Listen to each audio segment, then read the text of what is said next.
I'm Avery Schmitz, intern at Lawfare, with an episode from the Lawfare archive for February 18th, 2023. Recent calls by right-wing members of the Israeli government to dramatically reform the country's judicial system have sparked mass protests and captured the attention of policymakers and legal scholars in recent weeks. For today's archive episode, I chose to highlight an interview from April 6th, 2021, to provide a backdrop for these possible reforms. In the episode, Benjamin Wittes sat down with Natan Sachs to discuss challenges with Israeli governance following a particularly tumultuous election cycle. For a written series on the proposed judicial reforms in Israel by Amichai Cohen and Yuval Shani, visit Lawfare's website.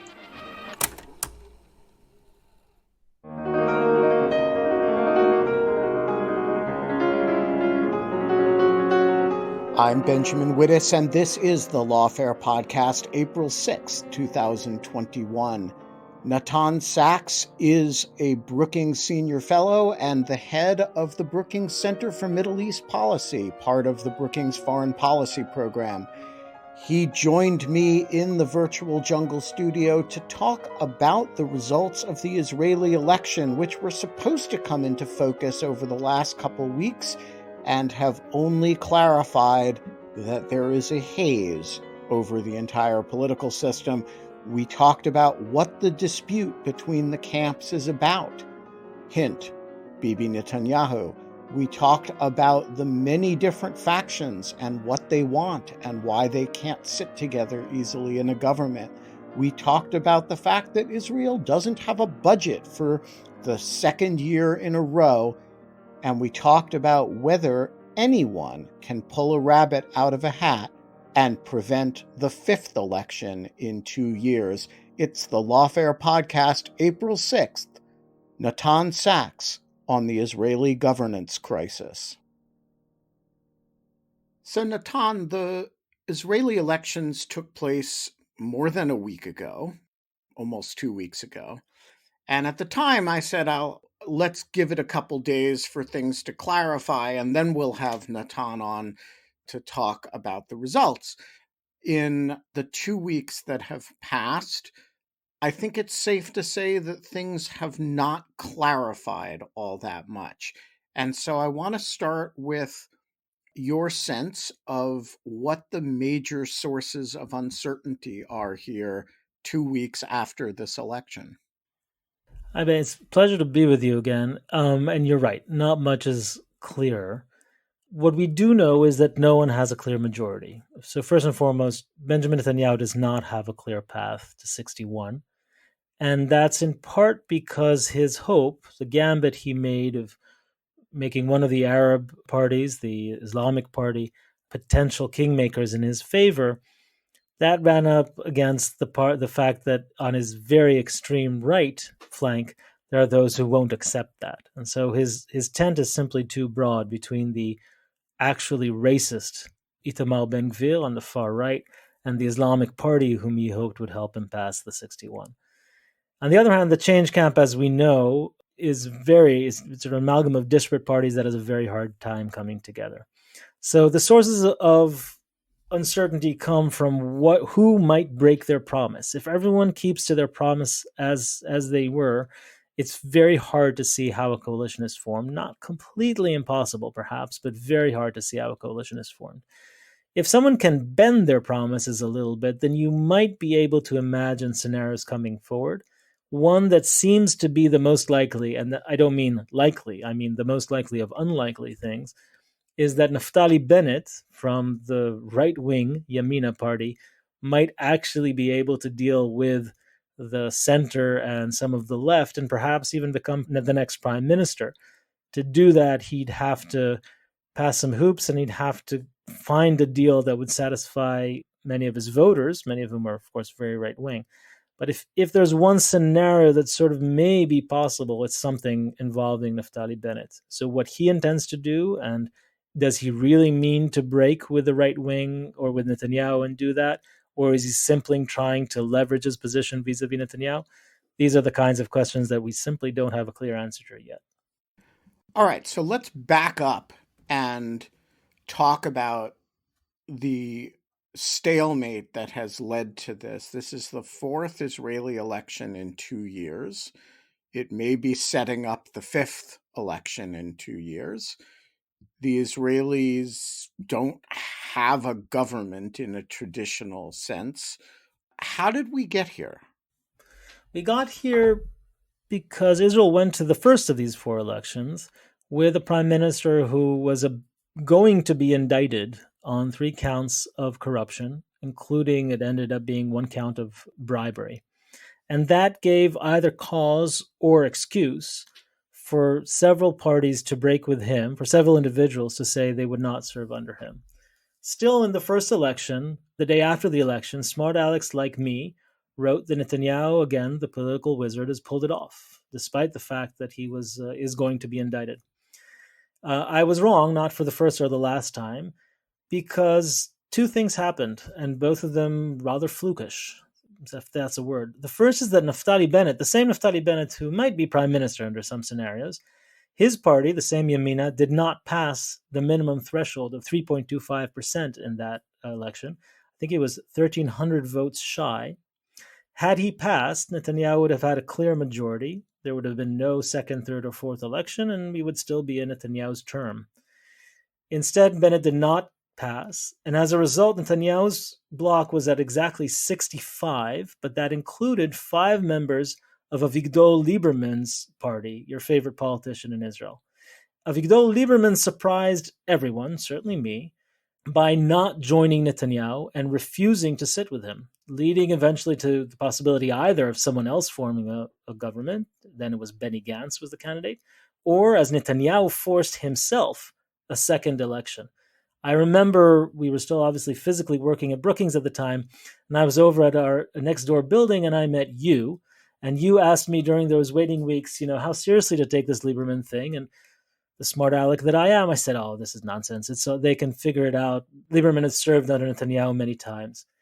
I was wrong, partly because never underestimate the unpredictability of Avigdor Lieberman, and partly because they apparently have personal beef. Lieberman apparently blames Netanyahu for some of his own legal trouble, which is now past. It's over. He's no longer under investigation.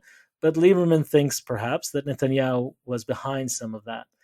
And so to some, complete chance and some petty or not petty grievances, that's what got us here.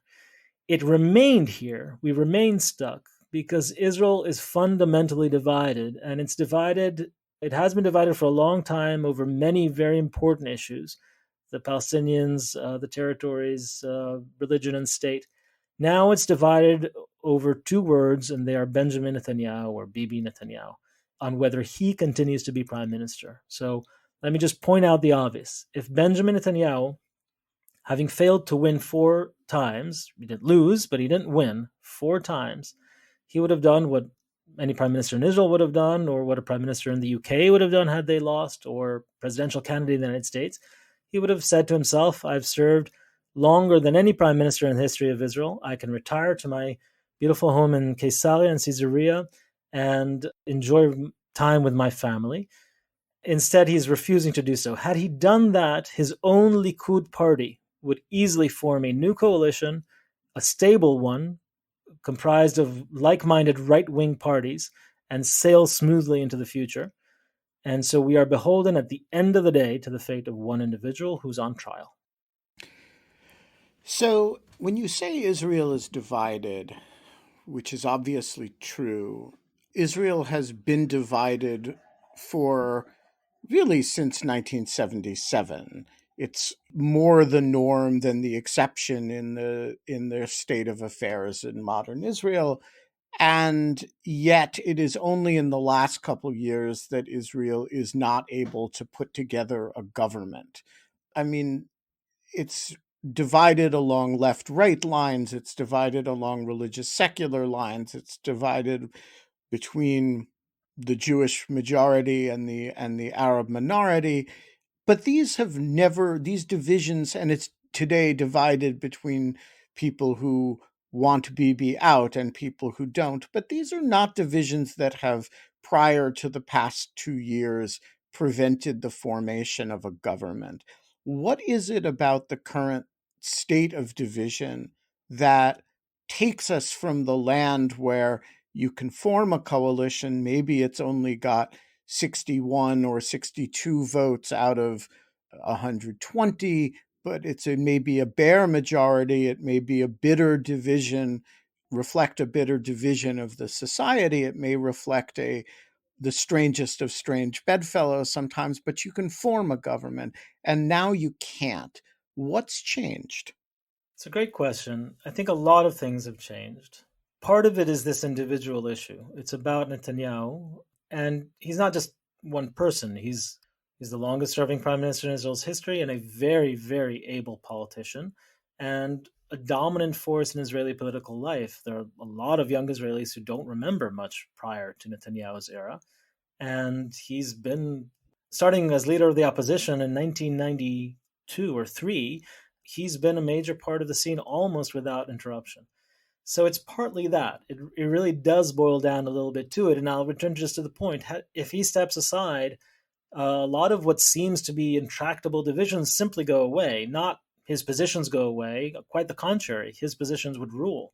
Even if he handpicked his successor, that successor would have a very easy time forming a coalition. So in part, it really does boil down to this individual who happens to have half of the Israeli electorate behind him, or just shy of half.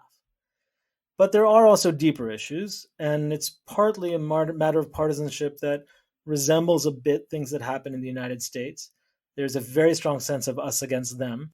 And it's not just between groups in society, which is not without precedent. And certainly in the 1980s, early 1980s, it was at least as heated as it is now.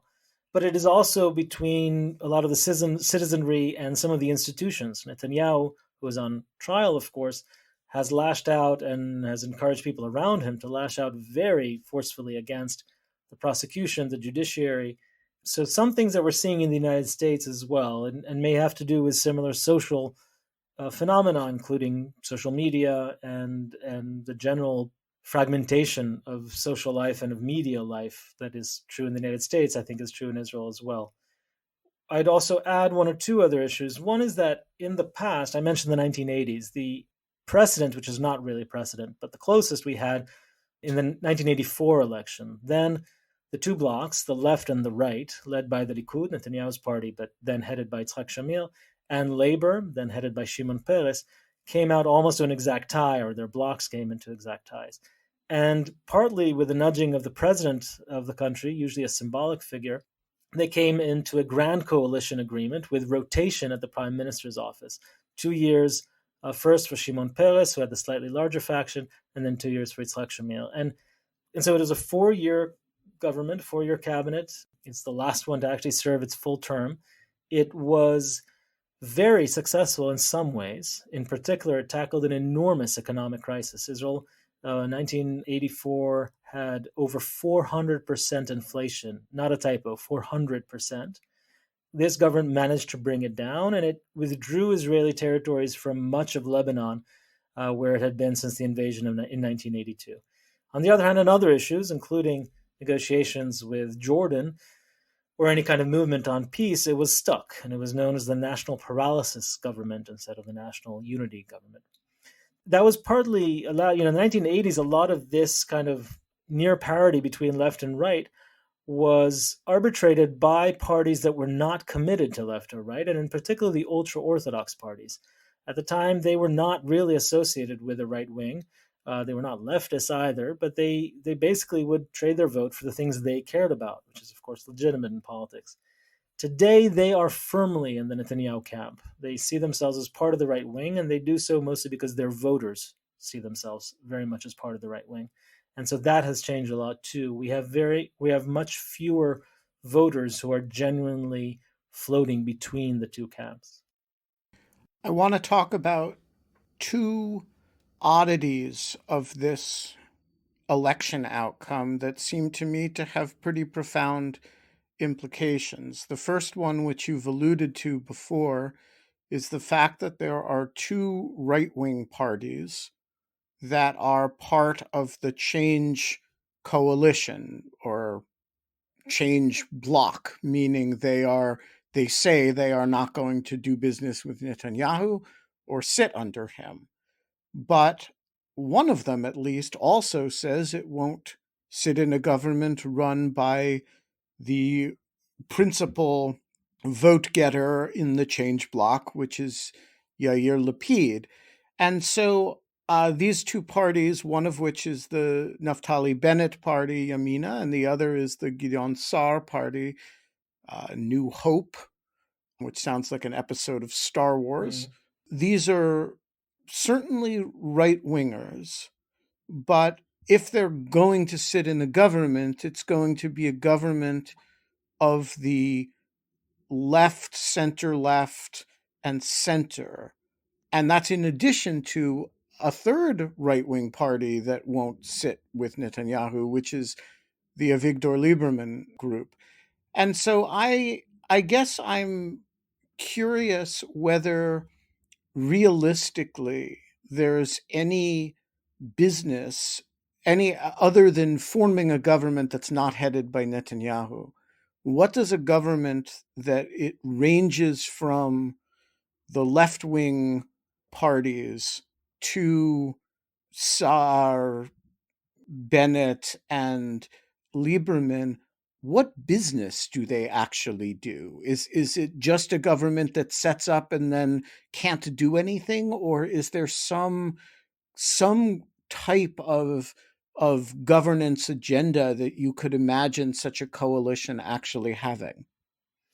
That's a great question, and I can imagine a few things. So the first thing, and this is a bit flippant, but the first thing is to get Netanyahu out of the prime minister's office. And it's sad, but that would be item number one, and it would be the really reason for being for this coalition, and the reason that they would join together in such a strange, grand coalition with these bedfellows that they would never, in other circumstances, consider cooperating with. That's the first thing. The second is, of course, we're in a special time at the moment, so they would try to do what is necessary to bring the economy in Israel back in a post-pandemic world, assuming we are in a post-pandemic world, and Israel is slightly ahead of the curve because of vaccinations. But the damage during the pandemic was enormous, of course. I'm guessing in the United States, we're only beginning to figure out the damage as well. Social damage, economic damage, a year of Zoom, and I don't need to get into it, but families, businesses collapsing, people losing their livelihood or their dignity. This is going to be a very difficult time. I'm not sure that coalition is necessarily up to the task, but that was something they might try to do. I would add another strange thing. This might sound strange, but I think this might be high on their agenda and might be a smart move. Israel is right now, and very, very appropriate for Lawfare, Israel is really in a crisis moment with its legal system.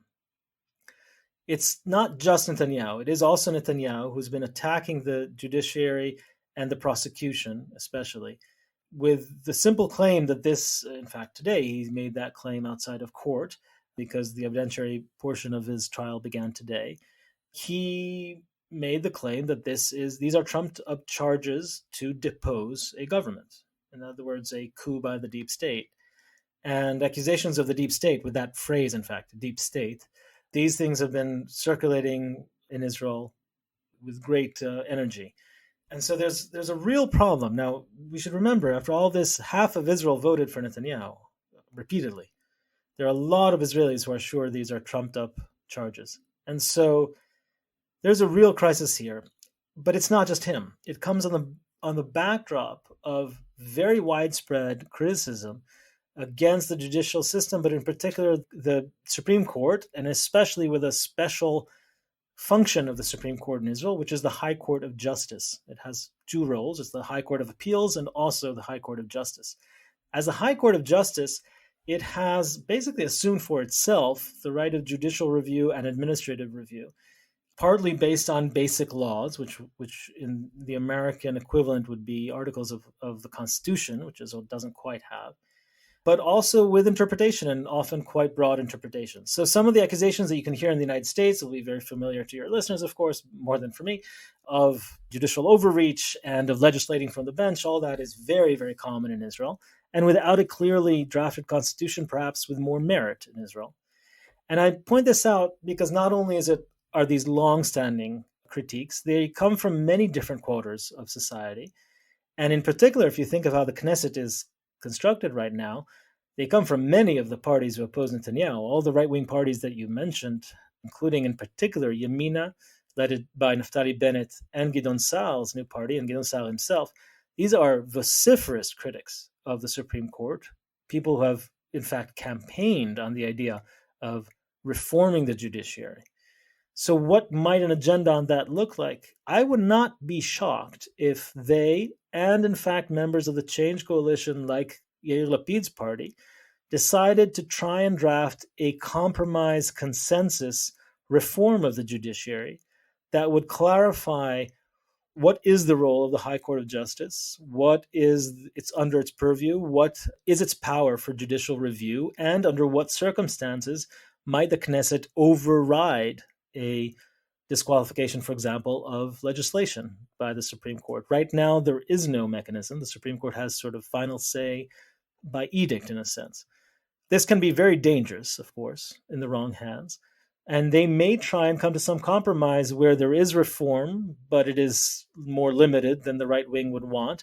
And perhaps as a way of saying we are now moving past the Netanyahu era and entering an era where we can, at least in consensus, come to some kind of agreement on the rules of the game moving forward, so that this fundamental question, and it really is a very big one in Israel, can be put aside. I wouldn't put too much stock in how successful it will be to put it aside, but that might be a major literally constitutional move that such a coalition might attempt to do. That would be a titanic accomplishment if you could get any bill to do that, to achieve support from anywhere from the quite far right to the quite far left that would make up such a government, no? You will not get the far left on board on this. Meretz and probably Labor would not be on board for some of this, although some people in Labor would be perhaps. But we shouldn't overstate the importance of the far left, or the left in the case of Labor. Yesh Atid by Yair Lapid is the core of sort of the center left. I'm quite sure there are members of Yesh Atid who would find common ground with a lot of the critique that Gideon Sa'ar and others are making. I'm not sure it's enough of them. I'm not trying to say I would bet on a success of such a judicial reform bill. And it would depend on how Yair Lapid thought it would be perceived in the center left. Would it be popular enough?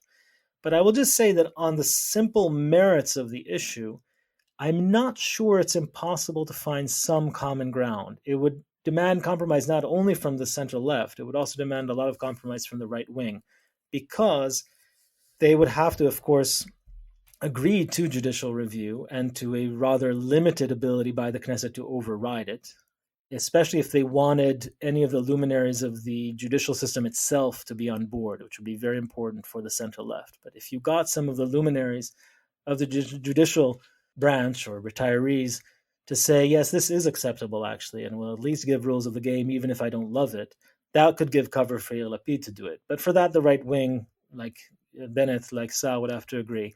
And that's not easy at all. And it's not easy also because the Supreme Court, it's not just that they have issues with the merit, it's also that they use it as a very good foil, right? This is the dragon that they constantly enjoy slaying, because it's, of course, the Supreme Court's fault that Israel doesn't do any number of things that the far right wants vis-a-vis the Palestinians, although the Supreme Court has not stopped many things, including settlements and other issues, but it has often precluded some of the more extreme excesses, and that the right wing has attacked. So the right wing would have to give up on a wonderful political foil. So I'm not suggesting by any means that this is likely to succeed, but if you ask me what kind of agenda could such a coalition imagine for the day after Netanyahu, I'm not completely sure that's out of the question. Okay, I want to talk about the other electoral oddity of this current situation, which is that I think for the first time in our lifetimes, and more importantly in the lifetime of the State of Israel, it is not obvious that anybody can form a government without the support of one or the other party of Palestinian Israelis. That is either the so-called Joint List, which is a coalition of Arab parties, or this breakaway party, the United Arab List, which is actually associated with the Muslim Brotherhood. So, for a long time, there has been a weird taboo in Israeli society among the Zionist Jewish parties. You don't invite the Arab parties, which are not Zionist, into the government. And among the Arab parties, you don't serve in the government. You just work transactionally with the government to get resources and policies for your communities. It seems like that is breaking down enough. Netanyahu put out feelers to the United Arab List party about whether it would potentially support a Likud government, which it was potentially receptive to, although coy. And it's impossible to imagine the Change Coalition having a government without the support of at least one and maybe both of the Arab parties. And so my question is the taboo against both the Palestinian and Israeli parties being part of the government in an overt fashion or having them in the government, is that breaking down by force of mathematical necessity? In some ways, yes, but it's still very early to tell. And if it's happening, it's still very early in the process. I think the most important move in this regard, ironically, was Netanyahu's. Netanyahu saw an opening, I think, to do two things. The first is, and I don't know if he learned from Trump or not, but it was basically a Trumpist kind of move, which is to say the African American voters vote overwhelmingly Democratic. I have a case to make to them that by being beholden to one party, they're losing out. If they play the field a bit better, they can get a much better deal. And I don't need to convince a big chunk of African American voters to vote for me, just a little bit, and I'll gain quite a lot. I'll be flipping voters. And Netanyahu really changed his tune dramatically. In the past, the Arab voters, in fact, themselves, the actual voters, but also certainly the sort of quote unquote Arab parties, were again a political foil that he used to rally his base, a very effective political foil, one that he frequently used, I think, recklessly. And suddenly in this round, he changed his tune completely. The Likud ran ads in Arabic. He jokingly referred to the fact that he meets voters who call him Abu Yair, so meaning the father of Yair in Arabic. His eldest son is Yair. It's not clear if people called him that in jest or not. But there was really a breaking of this taboo. But in particular, Netanyahu tried to do a second thing. Sorry, let me just qualify that. It's courting Arab votes was never taboo. So many parties, including the Likud in the past, have courted Arab votes and in fact gotten quite a bit of support from the Arab community for a variety of different reasons. Of course, the Palestinian citizens of Israel, the Arab community is diverse. It has different parts that are quite different from one another. And so Lieberman, for example, has quite a bit of support relatively in that community as well for esoteric reasons. But the second thing Netanyahu tried to do is to break up the joint list. The joint list, which comprised four parties, including the Joint Arab List, which is a different thing, but the joint list, or the United Arab List, as you mentioned, that's the Islamic Party. The joint list included the Islamists, but also the Communists and two nationalist parties. He broke away the Islamists from it with them running on a platform saying, we are not beholden to anyone. We will negotiate with anyone for the sake of our voters and our policy preferences.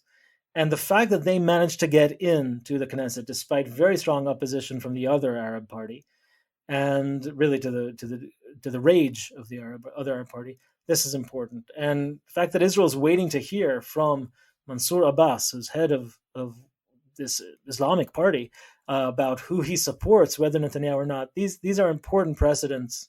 Whatever the cause for them, I think it is very positive in the future. I'll just qualify. In some ways, that taboo is not broken, however. Netanyahu, if he had enough to offer Mansour Abbas, and if Mansour Abbas really would go that extra mile and actually bring the Islamic Party to support Netanyahu, Netanyahu could now have a coalition. The math would work. But he cannot do that because he cannot square the circle between Mansour Abbas and his very, very extreme right-wing flank in what's known as religious Zionist party. Pause a second. I don't think that math is right.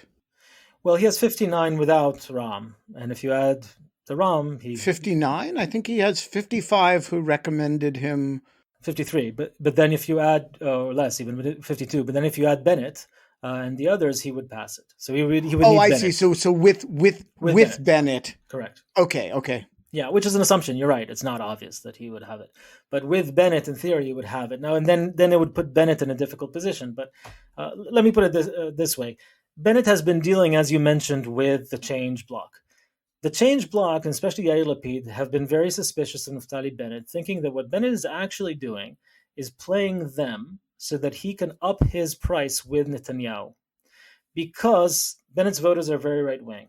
And so if he plays with Lapid, gets a good offer from Lapid, Netanyahu panics, as he is known to do in Israeli politics. He offers Bennett the moon, maybe even rotation as prime minister down the road, and also membership in the Likud itself, which Bennett would love, and a few other things which perhaps Netanyahu has already offered Bennett.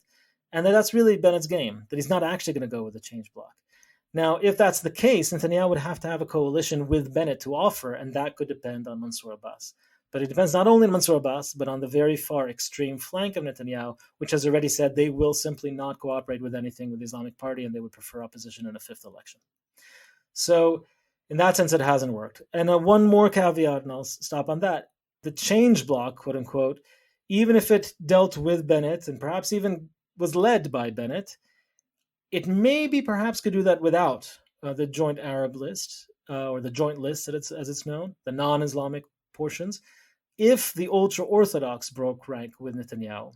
Since Naftali Bennett himself is modern Orthodox and is previously the leader of the National Religious Party, perhaps it's not impossible. What they said today at the president's residence when recommending Netanyahu as prime minister did not seem favorable to that option. But down the road, if Bennett has a bare majority of some kind, I would not rule out that the ultra-Orthodox would say there's nothing wrong with Naftali Bennett per se. We can join his government.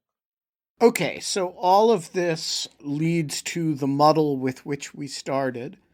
And we have tomorrow, I suppose, which we're recording on Monday, so Tuesday as people are listening, the president, Ruvi Rivlin, is supposed to announce who he is assigning to try to form a government. Given that he has said today he doesn't see anybody having a path to doing it, what is the president's move here? So I genuinely don't know. The path of least resistance would be to give it to Netanyahu because Netanyahu has more recommenders. But that's completely ad hoc rule. That's not written anywhere. The law states that the president needs to task one of the members of Knesset who has agreed to serve as prime minister with forming a coalition. That's it. It needs to be someone, in the president's judgment, who has the best chances of forming a coalition. Doesn't matter how many recommenders he has, and it doesn't need to be even the head of a party. He could ask any member of Knesset who has agreed to serve. By tradition, it's usually the head of the largest party who goes first, or at least the person with the largest number of recommenders. Both happen to be Benjamin Netanyahu in this case. So he might go that route. On the other hand, Netanyahu is on trial, and it started in earnest today. And besides, if you think of the chances, it doesn't seem clear how Netanyahu forms a coalition without defectors from other parties, whom he doesn't have at the moment. And so it may be that President Rivlin decides to task Yair Lapid because it's in fact possible that Yair Lapid has a better chance. Let me just clarify, not a better chance to head the government, but perhaps a better chance to form it. Because in fact, the person tasked with forming a coalition does not actually have to head it. They can then suggest a government that includes someone else as prime minister, for example, Naftali Bennett. All that was a lot of words to tell you that I don't know. His last move, and he hinted that he might do this at some point, is also to return it to the Knesset, to say to the Speaker of the Knesset, no one has a clear chance, and therefore I task the Knesset with coming up with someone. And then anyone, any member of Knesset can come to the president with 61 signatures saying, we support this man as prime minister, and then they are tasked officially. And if no one does, we go to a fifth election probably in the fall. If you were any member of the Knesset today and you got to play their hand, whose hand would you want to play? From a strictly poker point of view, I think Bennett is in the pole position right now. Despite having won only 7 seats out of 120. Correct. Because I guess Netanyahu is another possibility. But Bennett is the one with the most right now. Now, that could evaporate very quickly. And Netanyahu is the shrewdest player here. He's been there the longest also. So maybe Netanyahu is the right answer. But Bennett at the moment is in the pole position simply by virtue of the fact that he can break the tie. Or it seems like maybe he can break the tie. But as you pointed out, it's not obvious that he can.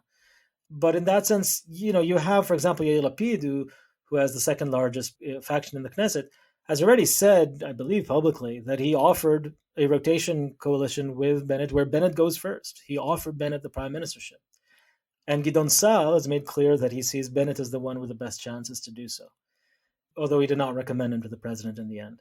So Bennett may be in the best position, but the results, the simple math, is not simple at all for Bennett either. And I would just add that the far left, Meretz, for example, would have a very hard time supporting Bennett as prime minister. They may abstain or something, but it would be very hard for them to do it. So as a sign of the times, I might say no one. I don't know. They're in a position, in a very difficult position. Let me give you some winners as a second best answer. Yair Lapid is not in a bad position, although he may not be able to form a coalition, and that doesn't bode well for his chances of ever doing so, because he should be the leader now of the opposition.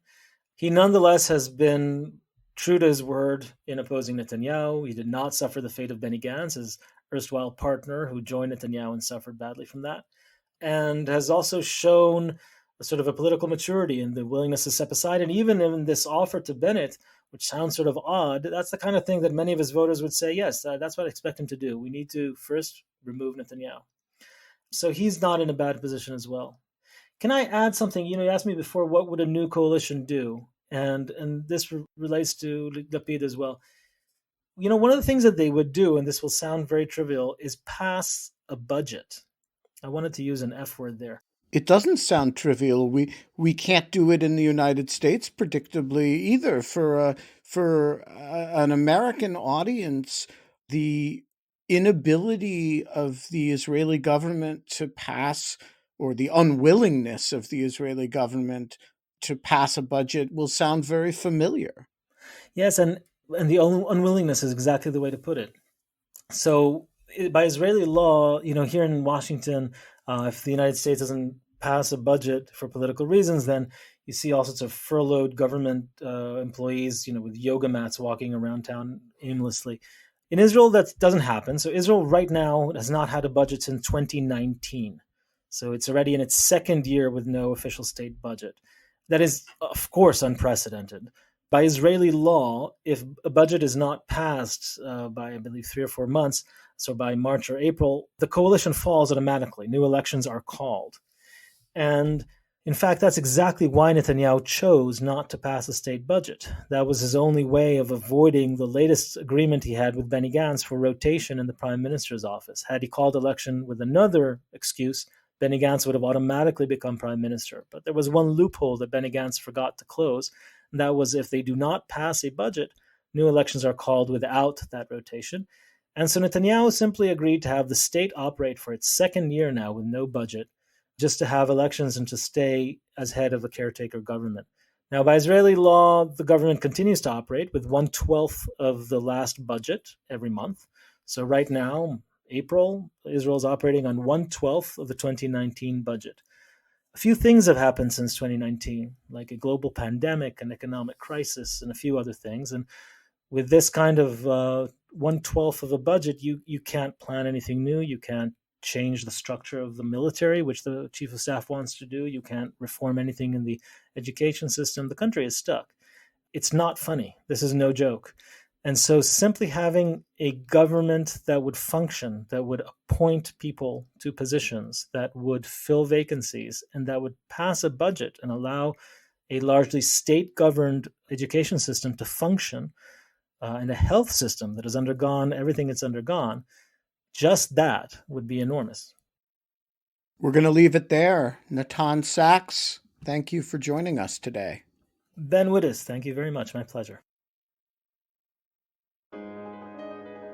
The Lawfare podcast is produced in cooperation with the Brookings Institution, and this episode, whenever we have my Brookings colleagues on, it's a good illustration of what that means. Our audio engineer this episode is the intrepid Zachary Frank of Goat Rodeo. You need to do your part to promote the Lawfare podcast, so tweet us, share us on Facebook, pin us on Pinterest, upvote us on Reddit, and for God's sake, leave a rating or review wherever you found us. We do not want to fall below the 3.25% electoral threshold. The Lawfare podcast is produced and edited by Jen Patja Howell. Our music is performed by Sophia Yan, and our merch, and you know you want it, is available at thelawfarestore.com. And as always, thanks for listening.